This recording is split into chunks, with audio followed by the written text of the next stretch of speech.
Hi guys, हमारा cardiovascular system में next disease condition है एनुरिज्म। तो हम एनुरिज्म के बारे में फर्स्ट हम डिफिनीशन इसका देखेंगे। An aneurysm is a distension of an artery brought about a weakening destruction of arterial wall, a balloon like swelling in the wall of an artery. तो इसमें बताया गया है कि एनुरिज्म जो होता है वो आर्टरी के ब्रॉड डिस्टेंशन की वजह से होता है। ये क्यों होता है? क्योंकि हमारा आर्टरी का वाल होता है वो क्या होता है, वीक हो जाता है, डिस्ट्रक्शन हो जाता है। उसमें क्या हो जाते हैं, वीक होने की वजह से उसकी डिस्टेंस मतलब फैलाव हो जाता है, बल्जिंग हो जाता है, तो उसे एनुरिज्म बोलते हैं। मतलब हमारा आर्टरी है, ब्लड वेसल है, उसमें क्या होते हैं, ब्लड का सर्कुलेशन होता है, बट आर्टरी का वाल वीक होने की वजह से कई जगहों पे ब्लड सर्कुलेशन का ब्लड के प्रेशर की वजह से वो हमारे आर्टरी में एक बल्जिंग आकार लेता है, बल्जिंग स्ट्रक्चर निकलता है, तो उसे एनोरिज्म बोलते हैं। इस तरह से हम देख सकते हैं, नीचे हम टाइप्स ऑफ एनोरिज्म दिया गया है। तो इसमें टाइप्स ऑफ एन्यूरिज्म में ये दिखाया गया है कि ये कैसे एन्यूरिज्म होते हैं। इसमें टाइप्स हम आगे नीचे दिया गया है, तो उसमें नीचे भी टाइप्स भी देख लेते हैं, देखेंगे।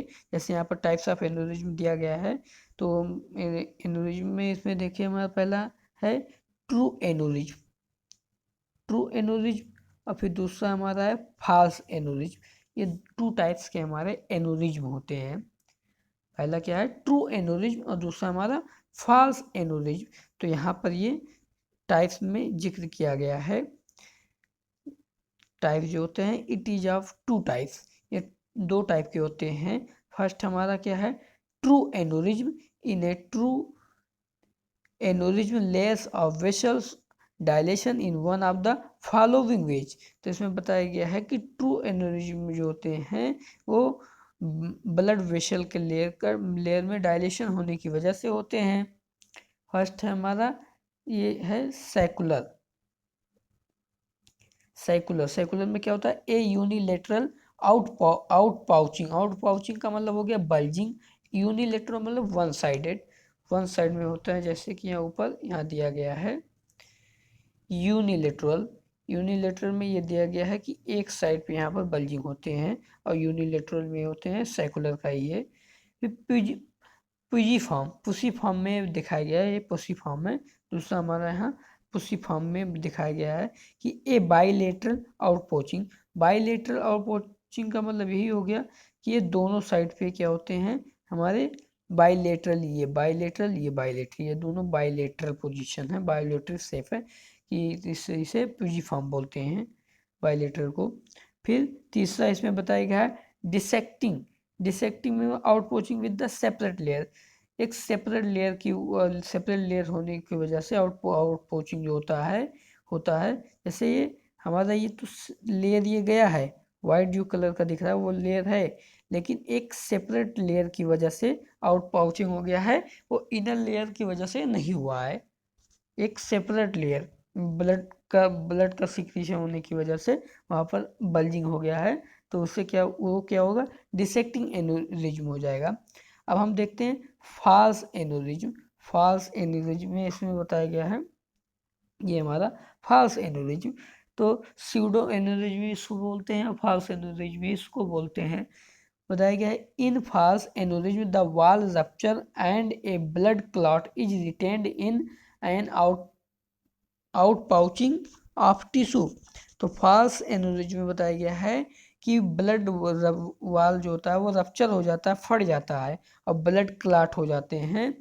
इसमें क्या होते हैं, जो बल्जिंग शेप रहता है, आउट पाउचिंग होता है, वो वहाँ पर क्या होते हैं, रिटेन हो जाते हैं, रुक जाते हैं जाकर।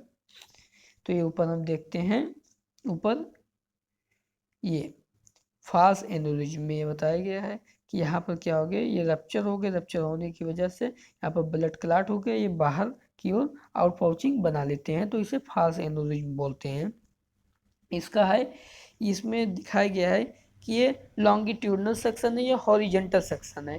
तो लॉन्गिट्यूडनल सेक्शन का मतलब ये होगा कि जैसे हम कोई लौकी लेते हैं, सब्जी जो है हमारा लौकी है, तो लौकी को हम ऊपर से काटेंगे तो उसको दो फाकी कर सकते हो, दो पार्ट में डिवाइड कर सकते हैं, और जबकि हम बीच से काट देंगे तब भी उसको दो पार्ट में डिवाइड कर सकते हैं। तो जो हम ऊपर से काटेंगे तो हमारा होगा लॉन्गिट्यूडनल सेक्शन, लॉन्गिट्यूडनल सेक्शन, और यदि हम उसको बीच से काट देंगे तो हमारा हो जाएगा हॉरिजेंटल सेक्शन। ये तो इस ब्लड वेसल का हॉरिजेंटल सेक्शन ये है, और ओके सॉरी, ये लॉन्गिट्यूडनल सेक्शन ये है, हॉरिजेंटल सेक्शन ये है। अब हम देखते हैं काज, कौन कौन से ऐसे काज होते हैं जिससे एनोरिज्म होने के चांस होते हैं।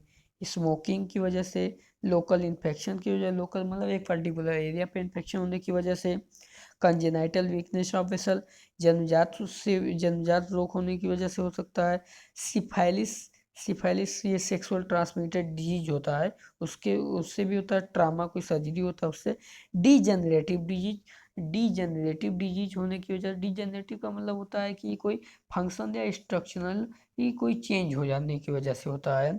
फिर पैथोलॉजी हम इसका देखते हैं, पैथोफिजियोलॉजी, पैथोफिजियो मतलब ड्यू टू कंजेनाइटल डिफेक्ट्स और द एथेरोस्क्लेरोसिस, तो इसमें होता है क्या कि जन्मजात से होता है या एथेरोस्क्लेरोसिस, और एथेरोस्क्लेरोसिस फैट का एक्युमुलेशन होने की वजह से होता है।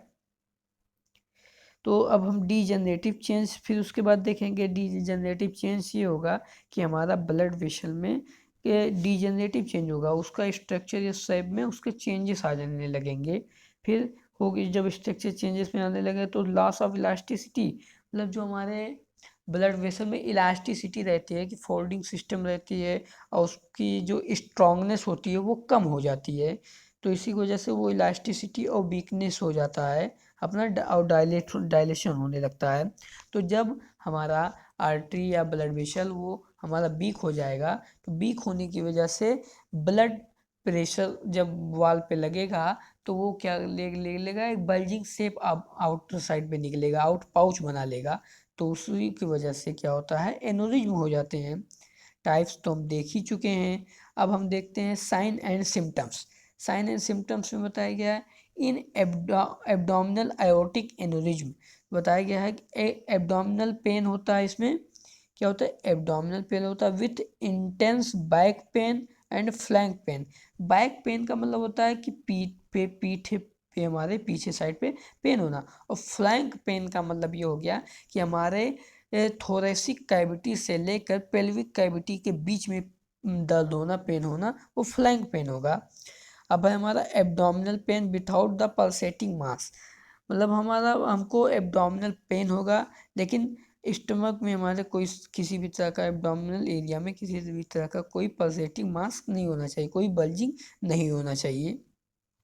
अब पल्सेटिंग एब्डोमिनल मास, ये पल्सेटिंग एब्डोमिनल मास हो सकते हैं, इसमें हो सकते हैं, पहले एब्डोमिनल पेन भी हो सकता है बिना पल्सेटिंग मास के, और पल्सेटिंग मास भी हो सकते हैं कि जैसे हमारे एब्डोमिनल एरिया में भी ब्लड वेसल के आउट पाउचिंग होने की वजह से वो एनोरिज्म हो जाते हैं, तो पल्सेटिंग एब्डोमिनल मास भी हो सकते हैं वहाँ पर। तो शॉक, शॉक भी हो सकता है कि ब्लड वेसल हमारा प्रॉपरली हमको ब्लड का सप्लाई ना होने की वजह से हमको शॉक हो सकता है। हाइपोटेंशन, हाइपोटेंशन मतलब बीपी हमारा लो हो जा सकता है। टैकीकार्डिया, हार्ट बीट हमारा बढ़ सकता है। Decrease cardiac output, cardiac output क्या हो सकता है, कम हो सकता है। कॉम्प्लिकेशन की हम बात करते हैं तो कॉम्प्लिकेशन में एमआई इस्कीमिया मतलब मायोकार्डियल इन्फेक्शन इस्कीमिया हो सकता है, जिसमें हमारा हमको प्रॉपरली ब्लड का सप्लाई नहीं मिलता है। स्ट्रोक, ये भी स्ट्रोक है कि ब्लड का सप्लाई नहीं मिलेगा हमको, वहाँ पर रिटेंशन आएंगे, रुकावट आएंगे, ऑब्स्ट्रक्शन आएंगे। फिर लोअर एक्सट्रीमिटी इस्कीमिया, हमारे लोअर एक्सट्रीमिटी में हमारे हाथों मतलब हमारे पैरों में क्या होगा कि हमको वहाँ पर प्रॉपर ब्लड सप्लाई नहीं होगा, तो वो लोअर एक्सट्रीमिटीज इस्कीमिया हो गए। पैराप्लेगिया, पैराप्लेगिया का मतलब ये हो गया कि हमारे लेग पैरालिसिस कर जाते हैं तो उसे पैराप्लेजिया बोलते हैं। अब हम देखते हैं सर्जिकल मैनेजमेंट, तो सर्जिकल मैनेजमेंट में देखते हैं कि surgical management of an aneurysm में be performed as an emergency और एन इलेक्टिव प्रोसीजर, तो सर्जिकल मैनेजमेंट में एक एन्यूरिज्म का कोई भी सर्जिकल मैनेजमेंट होता है तो उसमें हम एक इमरजेंसी परफॉर्म करेंगे या इलेक्टिव प्रोसीजर के द्वारा परफॉर्म किया जाता है। दूसरा है surgical technique involves exposure of aneurysm, application of clamps just above and below and exclusion of aneurysm and replacement of Exide segment with Dacron graft. तो बताया गया है कि सर्जिकल टेक्निक के द्वारा जो हमारे एन्यूरिज्म होते हैं उसको क्या करते हैं, एक्सपोजर करते हैं, उसको डिसेक्शन करते हैं, उसको चीरा मार के कट करते हैं और उसके ऊपर और नीचे क्या करते हैं, क्लैंप लगाते हैं। क्लैंप लगा के क्या करते हैं कि एक्सक्लूजन ऑफ एन्यूरिज्म, कि उसमें फिर से दोबारा बल्जिंग होने से हम उसको प्रिवेंट करते हैं और उस एरिया को हम क्या करते हैं, रिप्लेस करते हैं डेक्रोन ग्राफ्ट सेगमेंट के द्वारा।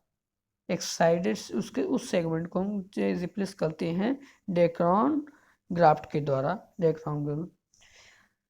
तो I think that's all about the regarding aneurysm.